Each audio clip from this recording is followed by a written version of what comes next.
5 janvier. Genèse chapitre 11 verset 1 à chapitre 13 verset 4.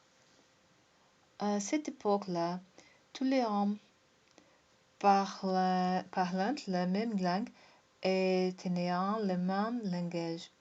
Lors de leur migration des poulettes, ils découvrirent une vaste plaine dans le pays de Shinéar et ils s'établirent. Ils se dirent les uns aux autres: allons, moulons de briques et cuisons-les au four. Ainsi, ils emploieront les briques comme pierre et le bitume leur servit de mortier.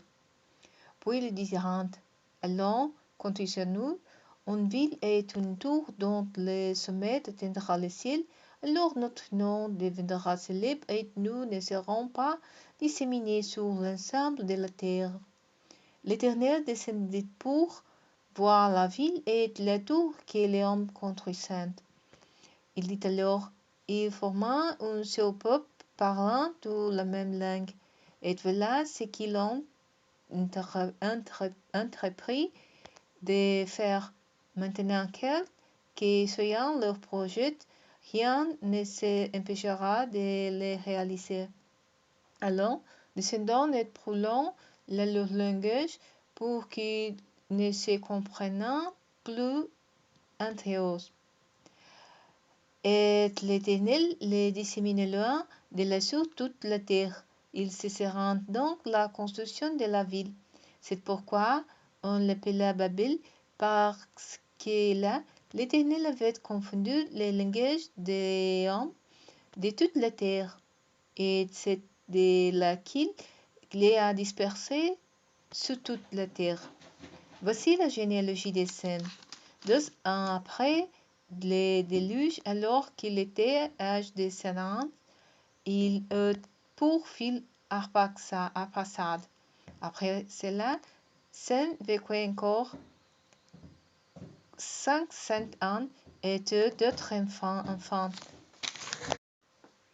Arphaxad, âgé de 35 ans, eut pour fils Séla. Après cela, il vécut encore 403 ans et eut d'autres enfants. Séla, âgé de 31 ans, eut pour fils Héber. Puis il vécut encore 403 ans et eut d'autres enfants. Héber, âgé de 34 ans, eut pour fils Péleg. Après cela, Héber vécut 431 ans et eut d'autres enfants. Péleg, âgé de 31 ans, eut pour fils Reu. Après cela, il vécut 209 ans et eut d'autres enfants. Reu, âgé de 32 ans, eut pour fils Serug. Après cela, il vécut 207 ans et eut d'autres enfants. Serug, âgé de 31 ans, eut pour fils Naor. Après cela, Serug vécut 200 ans et eut d'autres enfants. Naor, âgé 29 ans, eut pour fils Terah. Après cela, il vécut encore 119 ans et eut d'autres enfants. Terah, âgé de 70 ans, eut pour fils Abram, Naor et Haran. Voici l'histoire de la famille de Terah. Il eut pour fils Abram, Naor et Haran. Ces derniers furent les pères de Lot. Haran mourut du vivant de son père Terah, dans son pays natal, à Ur del Chaldéens. Abram et Naor se marièrent. La femme d'Abram s'appelait Sarai et celle de Naor Milca. Milca était La fille d'Aaron, qui autre Milka, avait une autre fille du nom d'Isca. Sarai était stérile. Elle ne pouvait pas avoir d'enfant. Des rapporteurs d'Ur des Chaldées emmenant avec lui son fils Abraham, son petit-fils Lot, le fils d'Aaron et Sarai, sa belle-fille, la femme d'Abraham, pour se rendre au pays de Canaan, mais arrivé à Aram, ils s'établirent. Terah vécut 205 ans, puis il mourut à Aram. L'Éternel dit à Abraham, va quitter ton père, ta famille et la maison de ton père pour te rendre dans le pays que je t'indiquerai. Je ferai de toi l'ancêtre d'un grand peuple. Je te bénirai, je ferai de toi un personnage renommé et tu deviendras une source de bénédiction pour d'autres. Je bénirai ceux qui te béniront et je maudirai ceux qui t'outrageront. Toutes les familles de la terre seront bénies à travers toi. Abraham partit comme l'Éternel lui avait demandé, et Lot s'en alla avec lui. Abraham avait 75 ans quand il quitta Aram. Il emmena Sarai, sa femme, son neveu, tous les biens et les serviteurs qui le virent acquis à Aran, et ils se mirent en route pour aller au pays de Canaan.